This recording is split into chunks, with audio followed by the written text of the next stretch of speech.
For more on the latest developments in Kenya, I am joined by my colleague, East Africa correspondent, Gabe Jeslow, who joins us live from the Kenyan capital, Nairobi, via Skype. Good evening, Gabe.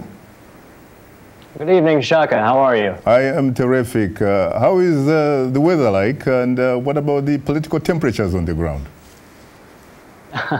Well, the weather's cold here in Nairobi right now, but I'd say the political temperature is pretty hot. It's heating up these days as we get closer to presidential campaign season. Now, talking about the campaign season, there was a very big legislative bill that has actually been vetoed in some way by President Kibaki. What is the reaction on the ground to that? Yeah, well, there's actually been quite a lot of positive reaction to President Kibaki's decision.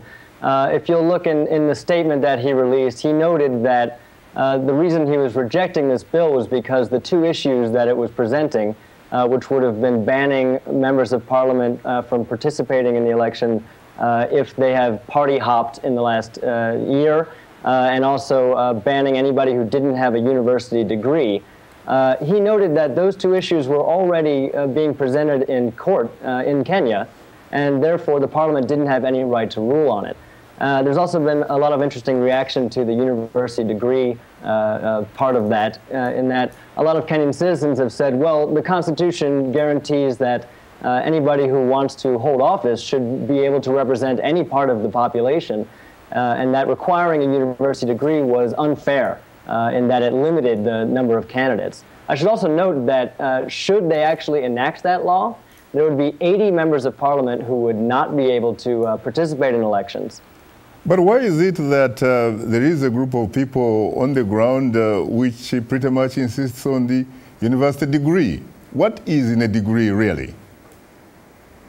Well, that's a good question. I mean, a lot of people are saying that candidates should have at least an understanding of the law. They should be educated enough to make informed decisions that will best benefit the people of Kenya.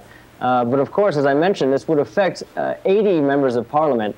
And so I think there are players within the members of parliament who would like to see a shift in alignment, who would really like to shake things up and to start anew. So there's sort of both elements there. You have to take everything with a grain of salt. What about the voters themselves? What kind of yardstick, what kind of standard would they have to meet in order to be eligible to vote for those people that must have a degree, for example? Well, right. The standards for voting is much lower than that. Pretty much anybody with a national ID can register to vote. The Kenyan Electoral Board is working all the time to improve access to voters on the ground. And you're right. I mean, a lot of people don't have degrees. This is a developing country, and they, certainly they have the right to vote and feel that they should be able to vote for whoever they want, and certainly somebody who represents their constituency, whether they have a university degree or not. Where did they get that idea from? Because the last time I checked, Kenya used to be a settler colony under the British, and yet, frankly, when I look at the British system of government, you had people like Winston Churchill who never went to college, and yet they proved to be perhaps some of the best people that have ever occupied number 10 Downing Street. Yeah, that's very true, and it's a good question too. I mean, it's hard to determine what the real, motivation was behind that bill. People will tell you again that it was that they wanted an educated, group of parliamentarians to represent the country, but there certainly seems to be some other motives lurking beneath the surface. So it's a good question. Talk to us a little bit, Gabe, about party hopping. What exactly does that mean? Yeah, well, Kenya has over 50 political parties, and it's not uncommon for a politician to move from one party to the other rather rapidly. And so this bill was trying to prevent people from, working with one party and forming an alliance and then simply abandoning that to run on their own ticket, which has been the case in several past elections. And if you were to enact the party hopping law, 100 members of parliament would be banned from participating in the next elections. That's how common it is.